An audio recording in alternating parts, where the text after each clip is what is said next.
हजरत सैयदना उमर फारूक, सब बोलिए रदी अल्लाह ताला। हजरत उमर फारूक रदी अल्लाह ताला का मुबारक जमाना है। हजरत उमर ने फौज भेजी ईरान के हुक्मरान के साथ जिहाद करने। ईरान के बादशाह ने 2 ईसाई जासूस भेजे, कहने लगा जरा पता तो करो मुसलमानों का रात का तरीका क्या है, मैं साफ बंदी कराता हूं। वो सारी रात साफ बंदी कराता रहा। 2 जासूस आए मुसलमानों की मालूमात करने। मालूमात करके जब वापस गए तो हजरत उमर फारूक रदी अल्लाह ताला अन्हु के सिपाहियों को देखा, गौर से पलटे तो बादशाह कहने लगा क्या हाल देख के आए हो? कहने लगा सारे मुसल्ले पे बैठे हुए, जितने घंटे हम वहां रहे हैं मुजाहिदीन मुसल्ले पे रहे, यूं लगता है जैसे उनका दुनियादारी से कोई ताल्लुक। और कहने लगे बादशाह कोई ऐसी ताकत है जिसको वो बुला रहे थे, कोई ऐसी कुव्वत है जिसको वो पुकार रहे थे। हमें भी वहां खड़े होके महसूस होता था कि हां कोई है जो आ जाएगा इनकी मदद के लिए, कोई है जो पहुंचेगा इनकी मदद करेगा। ईरान का बादशाह कहने लगा मुझे समझ आ गई है, वो जिस्म की ताकत से ही नहीं लड़ते, वो कोई गैबी ताकत है जिससे वो लड़ते हैं। भाई वो गैबी ताकत भी तो हमारे पास हमने नाराज कर लिया ना, वो भी तो नहीं ना, मस्जिद का रुख भी तो कोई नहीं। और मैंने पिछले जुमे भी कहा था, फिर कहता हूं, वहन हो गया उम्मत को। नबी पाक ने फरमाया उम्मत को वो क्या है, दुनिया से मोहब्बत हो गई है, मौत से कराहत हो गई है, वहन है। सहाबाए किराम को मौत से बड़ा प्यार था, मौत से बड़ी मोहब्बत कर। हमारी तरह नहीं, वो कहते थे मरेंगे तो मनो मट्टी, तो वहां ठीक है, अजाबे कब्र हक है। लेकिन मैं कहा करता हूं सालों के बाद जो परदेश से मां के पास आए, मां उसे अजाब नहीं देती, उसका माथा चूमा करती है। और भाई जो रब करीम की बारगाह में जाएगा, तेरा क्या ख्याल है, गल सड़ जाएगा? मदीने वाले हबीब ने फरमाया कब्रुल मोमिन रौज़तुम मिन रियाज़िल जन्ना, फरमाया मेरा मोमिन जब कब्र में जाता है तो अल्लाह जन्नत के सारे दरवाजे खोल देता है, वो तो अल्लाह की रहमत में पहुंचता है। कौन कहता है मोमिन मर गए, वो तो कैद से छूटे अपने घर गए। कौन कहता है कब्र में अजाब है, तो सिर्फ अजाब ही है, हाँ मुजरिम को सजा मिलेगी, लेकिन मोमिन हमेशा जहन्नम में, वो बेलाखिर जन्नत में जाएगा, बेलाखिर जन्नत में जाएगा। और किसी दरवेश ने बात की, वो करके चले गए, बर कमाल ही कर गए, कहने लगे दोज़ख में मैं तो क्या, मेरा साया ना जाएगा, क्योंकि रसूल पाक से देखा ना जाएगा। नबी पाक सैयद आलम अलैहिस्सलाम के गुलाम तो देखो ना, सारी जिंदगी उम्र फारूक, बुखारी पढ़ो तो सही, सारी जिंदगी उम्र हर नमाज के बाद कहते थे अल्लाह मरजुकना शहादतन फी सबीलिक, अल्लाह बिस्तरे पे मौत ना देना, मौत मुझे शहादत की देना। हजरत सैयदना मौला अली शेर खुदा करम अल्लाह ताला वजहुल करीम सारी जिंदगी कहते रहे अल्लाह अली ने मैदान में उम्र गुजारी है, इसे शहादत की मौत अता फरमा। ओ भाई ये तो शहादतें मांगने वाले। हजरत इमाम हुसैन मैदान करबला में खड़े थे, शिमर कहने लगा हुसैन तेरी चारों जानी मौत है, तो आप फरमाने लगे तुझे अभी हमारा पता ही नहीं, मौत से तो हमारा प्यार चलता है। और फरमाया ये शहादत तो हमारा पीछा करती है, पहुंच जाती है जहां हम होते हैं, मौत से डरा रहा है।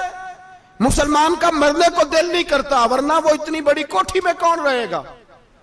मरने को दिल इसलिए नहीं करता कि वो जो 6 करोड़ 10 करोड़ डॉलर लूट के रखे, मर गए तो खाएगा कौन।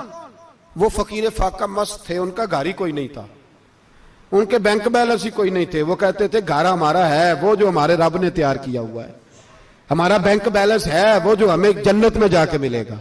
उनका तो ये खाता ही कोई नहीं था, इसलिए वो शहादत की। हजरत उमर बिन जमू रदी अल्लाह ताला अन्हु मैदाने ओहद में 4 बेटे लेके आए। कितने बेटे बोल के बताए? 4 बेटे लेके उमर बिन जमू आए, और खुद एक टांग से लंगड़े से आप ही हैं, टांग छोटी है। हुजूर के सामने खड़े हुए कहा महबूबा मेरे 4 ही थे, मैं 4 ही ले आया हूं, कबूल कर ले। तो हुजूर ने फरमाया तू क्यों तलवार ओढ़े आया है, ये तूने क्यों गले में असला डाला हुआ है? कहा या रसूलल्लाह मैंने भी तो जाना है ना। तो हुजूर ने फरमाया 4 बेटे जो हैं। तो हजरत उमर बिन जमू ने बात की, सहाबा कहते हैं हम लबों से मुस्कुरा रहे थे, आंखों से रो रहे थे, क्या अजीब अंदाज है। हुजूर ने फरमाया उमर 4 बेटे जो आ गए तो तू रहने दे। तो हजरत उमर रो पड़े, कहने लगे महबूबा क्या लंगड़े जन्नत में नहीं जाएंगे? क्या हुजूर मैं लंगड़ा हूं तो मेरे लिए जन्नत कोई नहीं? मेरे हबीब पाक सैयद आलम सल्लल्लाहु अलैहि वसल्लम ने फरमाया अमर तो जरूर जन्नत में जाएगा। कहा महबूबा फिर बच्चे बाद में जाएंगे, मैं पहले मैदान में जाऊंगा। एक बीबी 4 बेटे लेके आई उहद में। कहा महबूबा कुल कमाई थी मैं ले आई हूं, मेरे पास कोई और शय होती तो मैं बचा के ना रखती।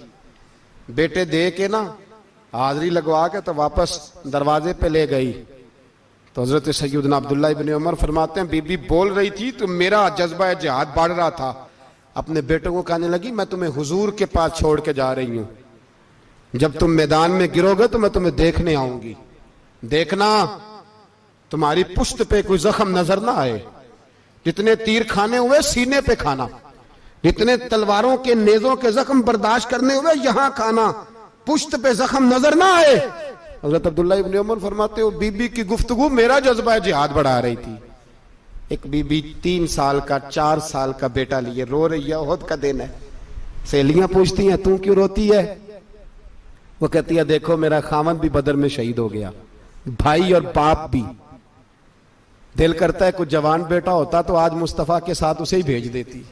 कोई जवान मेरे पास है ही 3 साल का तो क्या करूं, 3-4 साल का बच्चा क्या करेगा? पता नहीं क्या दलील आई, अचानक उठी, बेटे को सीने से लगाया, कपड़ा डाला, मस्जिद नबवी पहुंच गई। हजरत बिलाल कहते हैं मुझे मिली, कहने लगी बिलाल मुझे पता है हुजूर तैयारी करा रहे हैं जंग की, पर 2 मिनट अगर मेरी मुलाकात हो जाए। बिलाल हबशी कहने लगे हुजूर हम एक बीबी जिद कर रही है।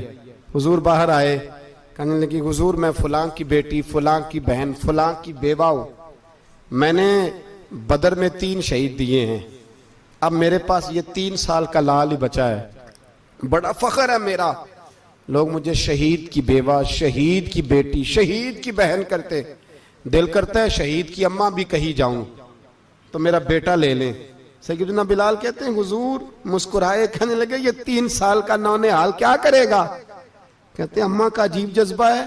कहने लगी महबूबा सुना है असला भी थोड़ा ही है, ढालें ज्यादा कोई नहीं, मेरा बेटा साथ रख लें, जब आपकी तरफ कोई तीर आया ना तो मेरा बेटा ढाल के तो इसको ढाल बना के आगे कर देना। महबूबा ढाल तो बानी सकता है ना। हजरत बिलाल फरमाते हैं मुस्तफा करीम ने फरमाया जा मैंने कबूल किया, कयामत के दिन बेटा घर ले जा, जब तेरा नाम पुकारा जाएगा तो शहीद की अम्मा कह के पुकारा जाएगा, जा तू घर ले जा। कहते हैं चलते चलते एक गरीबनी और आ गई, इतनी सी अट्टी बान की, इतनी सी। बिलाल हुजूर से मुलाकात हो जाएगी, नबी पाक आ गए तो कहा महबूबा ये गलबा इस्लाम में मेरा भी हिस्सा डाल ले। हुजूर ने फरमाया ये क्या है? कहने लगी हुजूर खामद फौत हो गया, औलाद अल्लाह ने बेनियाजी से दी नहीं, सवेरे चरखा काट के रिज़्क़े हलाल खाती हूं, मेरे पास ना ये इतना सा बान है, एक घोड़े की लगाम बन जाएगी, महबूबा हिस्सा तो डाल जाएगा ना दीन के लिए, मेरी कबूलियत हो जाएगी।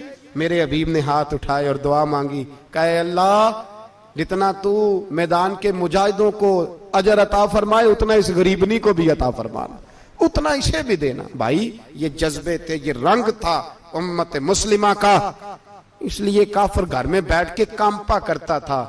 अब उसे पता है ये एसी वाली कार से नहीं निकल सकते, उसे पता है कि हमने इन्हें बोतल पे लगा दिया है, अब ये पेप्सी मरिंडा और ये पी के खाने के साथ तो ये मस्त रहते हैं, अब ये नहीं निकल सकते घर से, हमने इन्हें उन चीजों पे लगाया है जो इनके वजूद को खोखला कर रही, अब कैसे मैदान में निकलेंगे? वो इसलिए नहीं डरता कि वो तेरी आसाइशों, तेरी जिंदगी में आने वाली सहूलतों से आशना है। मौत बिस्तर पे भी आ जाती है, लेकिन जिसको मैदान में आती है वो सारी जिंदगी जिंदा रहता है, वो सारी जिंदगी जिंदा रहता है। भाई मरना तो है, लेकिन अगर जिंदगी दीन के काम आएगी तो अमर हो जाओगे, बच जाओगे।